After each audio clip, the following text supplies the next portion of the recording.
It would come out on the road and get down like almost like an offensive lineman and act like it was going to charge us. Man, there is no help. You are the help up here. I think somebody's missing. We're still investigating what is going on with this missing person and John. I got in contact with John's ex-fiancée. I couldn't imagine a world of the living. I got so lost in the world of the dead. And I just wanted to find some semblance of innocence and purity. And I could not find it in people because everybody was manipulating me. I was nothing but an asset to them. And I didn't know which end of me they wanted. Do they want my skills? Do they want what do they want from me? And so it perverted my understanding of people. And so I just fled to animals. And that's where I talk to these creatures and live with them. Well, then you start encountering these other ones, and you start to befriend them. And it just becomes like a pack. Well, then my family would rip me away from that and move, and I would have to try to find a new one. And there was this just constant destabilization. And so there's a lot of people that get caught in that world, man, and people brand them as feral children, like you might want to call it, or whatever you want to call it, man. But they're survivors. That's what they are, man. They're overcomers. They're the remnant. They're the leftovers of nightmares. And you know what? They're some of the most incredible people or things that have ever been. And that's why I'm here to preach the gospel to every creature. That's what it says. My commission from my king, who gave me my marching orders, is to preach the gospel to every creature. And that's what I'll do, man. I'll do it in the tunnels. I'll do it everywhere, from the tops of the roofs to the bottom of the earth. But I am much more familiar and comfortable down there than I am out here. This is the world of oddities, where people think this stuff is like legend and myth and strangeness. And it's like, you go into these families, they broker deals with this stuff. They get down with these things, and they generationally raise their children to have that seed line in them. So it's a different world than what most people are used to. But I tell you what, these animals they carry a history of what this land used to look like and what these people used to be. And it wasn't that long ago. This is a short history when you think of the last 150 years in the United States. That's not long ago. It was a wilderness. And there used to be 150 million people who lived here, who raised animals and livestock and farmed and cultivated landscapes and brilliant, massive, beautiful cities. And yet they interacted with giants and these creatures that were oddities for time and antiquity. You're talking about unwritten history. Absolutely. Absolutely. Wow. You keep throwing everything out here. I haven't even got to how you met your wife. Oh, yeah. We got there. So are you talking along the lines of like people talking about Tartaria today, and like how they basically built over entire civilizations and some of these structures that we have in these big cities? Like, for instance, I've heard this, and I've heard both sides of it. So in Philadelphia, they say that City Hall is actually remnants of an old civilization. We didn't actually build it. It has been here. Maybe we built on top of it or something like that. But when coming from that area, I used to run Center City, especially as like a rookie driver. They send everybody down to Center City. And so you're pedaling freight down in Center City with a freaking truck. And I can't describe to people how massive City Hall is in Philly. It's one of the most beautiful buildings I've ever seen in my life. And I've been in it. It is absolutely massive. You will get lost if you don't know where you're going. And I forget how long, but the idea of decades sticks out in my head. Like I was told that it took an extremely long time to build that building. And that always sat weird to me. I was like, how does it take that long to build a building? Like, this isn't like something that was built, say thousands of years ago, where they were, making the brick by brick, make the brick, then put the brick there kind of thing or whatever, And so that I go off on that spiel because that's something that always sticks out in my head when I talk about Tartaria and things like that. But is that kind of like the angle that you're talking about? Like this idea that there was, you said 150,000 or million people that lived here and they traded with giants and the cities and civilizations.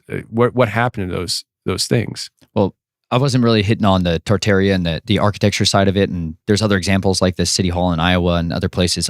I traveled, like I told you before, 4.5 years in an RV. And at the time, mud flood in Tartaria was in. And I was like, what? I'm going to go look. So I just started traveling around to these places specifically to try to find and identify and document evidence of this catastrophic event, or like, are these recovered cities, as opposed to the idea that we, all built these with horse and buggy and all the rest of it. Yeah. I wanted to know for myself, but that isn't specifically the history line that I was talking about. I'm talking about before that, the side of it that is definitely more like when you go in, like one of the best books for those of you that are book guys, The Discovery and Conquest of Mexico by Hernan del Castillo. It's the firsthand account of the conquistadors coming into the Americas and their strategies and tactics for infiltrating and enthroning a new deity known as Mary, right? The Queen of Heaven. They wanted to invoke her over this territory. And there was a massive battle between the priest class during that time. And you get to see these hierarchy of these ones that were worshiping in Mexico City predominantly, that was running a massive human trafficking campaign and all the sacrifices and slaughters that are happening for that. I mean, it's nationwide at that point. And we're talking millions of people that are being fed, physically fed through butcheries to the priests. Like that's the way they did it. And that priest class fled north into the Americas when they got persecuted. And they came into the Americas, the Northern America, and they brought a lot of that ideology with them. And they began to use that, weaponize that power and start to take over the people that were up here. And they began to eradicate them and butcher them and force them into compliance with this. And then the land responded with this desecration and all these invaders began to come in. But this is stuff that they had prophesied was going to happen. And so a lot of them, they literally did not fight. They literally had prophecies that there was going to come bearded men with shiny metal helmets and they're going to come and you're supposed to bow down and yield to them. And so that's what they did. That's why you had a few hundred guys with a few horses and dogs, unbelievable hunting dogs, crazy stories in there, full armor, killing squads of people, these dogs single-handedly. It's From Europe? Yeah, bro. You want to talk about what dogs can do? We have no idea Really? what dogs do. Oh, yeah. DeSoto and what he brought with his dogs in the Americas, most terrifying things that the natives had ever encountered was the dogs, because they would kill hundreds of people, like just jump from one to the next, ripping throats out. Like these are all documented things. So I love that side of the history of understanding where did this all come in here and why was there the expunging of the record of anybody who had a culture or a written language. Well, that's because we wanted to support this ideology of manifest destiny for this invasion force that was coming from Europe, was that it is our right to rule over these savages and to begin to take their territory. But ahead of that was the surveyors, and then following them was this military expedition across the West, which was to the Army Corps of Civil Engineering, eradicate the history of the people out there. And that's what they did. That's why they built dams and rivers and lakes in specific places and changed geography. They're sponging any evidence that this is a advanced civilization. But we have firsthand accounts of people that said, we've been in the biggest cities of Europe, and over here, they're better and more beautiful and more grand and well-designed than anything we've ever encountered. Wow. This is not just one. Many, many, many, many people that came over here in the beginning could not understand the capacity of the people that were here. This is the origin place of the earth in many more ways than what people think of as Africa. This place is where the first documented evidence of a horse, of a camel, of all of these languages, mummies, the oldest mummies in the world. All this stuff is here. Here? It's just not public. Wow. It's publicly accessible. It's just not popular. You know what's interesting is that you say that, and fast forward a few hundred years, here we are. And now we look at European cities and we're like, man, they're so beautifully built. Look how clean they are, because our cities suck. Like everything's falling apart. Nothing's built to last more than 50 years. Like it's just, it kind of totally flip-flopped. That's wild. So, all right, I'm going to go back again. And I do want to hit on the story of how your relationship with your wife evolved and stuff, because, and we will hit everybody listening right now. First of all, we will ask the question of where are your parents today? How do you what's the story there? Because that's I even told you that's the question I was going to ask you at some point. But I'm looking at I also, while I'm talking here, before we go any further, I didn't say it in the beginning. I will put it in a link in the description. You do have a book. You did mention it. And I was like, dang it, I didn't mention it in the beginning, but it's called Snatched from the Flames, One Man's Journey to Uncover the Family Secrets Buried in His Blood-Stained Past. And that is available on Amazon, and I will put the link in the description of this episode. But let's talk about family. Mm-hmm. Let's start with the family that you love now. Mm-hmm. How'd you meet your wife? How did that whole thing evolve? Did you ever think that you'd have to tell her this stuff? Did you have plans? If not, what spawned you telling her? How did she take it? Yeah. All that. Like, yeah. I'm very interested on the social side of this. Like she, when I got out of the military, I ended up studying psychology at the University of Colorado at Boulder.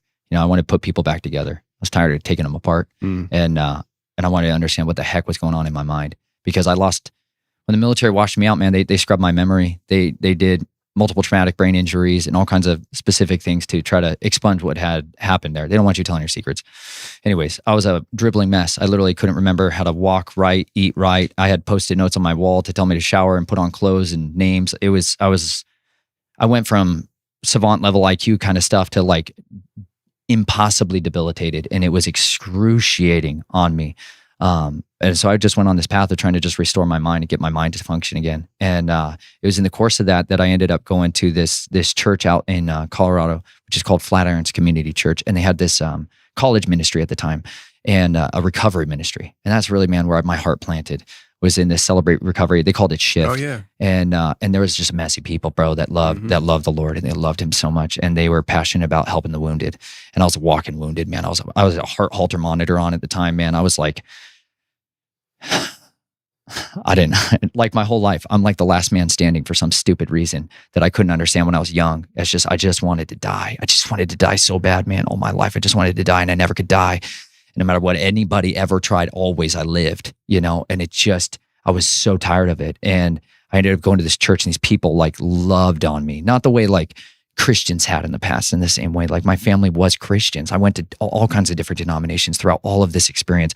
But meanwhile, my family would pedal me back out the back door, you know? And so my version of what a biblical minister was capable of was so jacked up. I thought they were weak cowards. That's what I knew Christians as. Like, I knew that pastors are easy to manipulate if you give them the right tithe check. You know, like I'd seen what a bribe did to justice. But then I finally start going to this place where it's just authentic people that just were real. And it just gave me such a joy and a hope, man. And I'm a passionate person about whatever I pursue, man. And I pursued that with everything in me. And I'm a natural like evangelist. I'm going to make stuff famous, and I love it. And so anyways, this college ministry exploded out there, and I was the connections lead, and I ended up meeting my wife at this college group that we would have. We'd serve pasta and talk about the scriptures and get to know people outside of Boulder. And she ended up walking down the stairs one day. I write it all very romantic in the beginning of my book, bro. I was like chasing her, you know, and she was like, not about it, dude. I was couch dude at the time. I was like living on a couch because I wanted to have this Harlequin Great Dane, great hunting dog.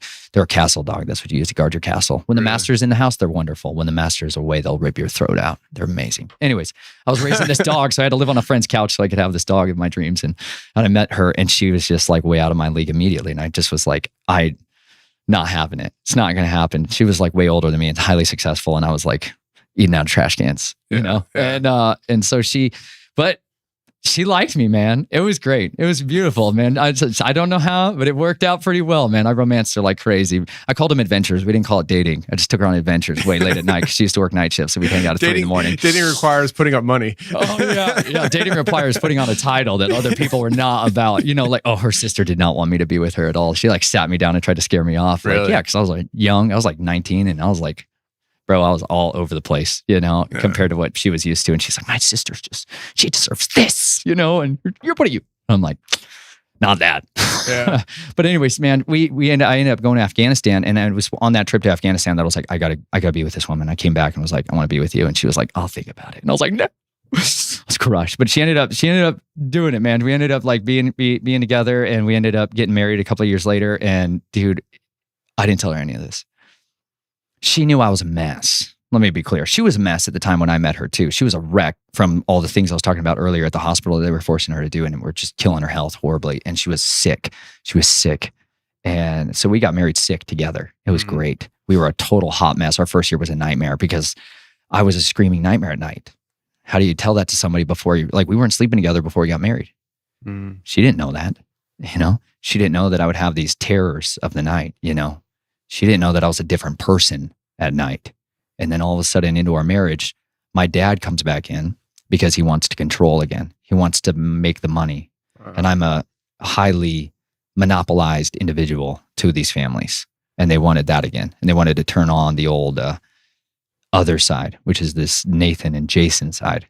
And they wanted to make money with that because their business was failing. They're in the bed and breakfast industry now. That's the good cover for all kinds of filthy stuff to happen at a hotel. And they film it and document it and keep it in private drives and create a blacklist on people. But so that's the family business. You're talking about like Epstein type stuff? Oh yeah. So I know this, but just for the audience, you're saying Epstein isn't the only Epstein. That's like late in the game guy. Yeah. You know? And I know most people think that's super high level. That's still mid-level in the world of families. he's not the family man in the same way, right? You can run into a different synagogue of Satan everywhere you turn, right? You can run into the great whore of Babylon that sits in Rome and Vatican City all over the place. But then there's these old bloodlines too that are a completely different thing. And they have different ways of controlling people. And information and secrets is what my family trafficked in predominantly.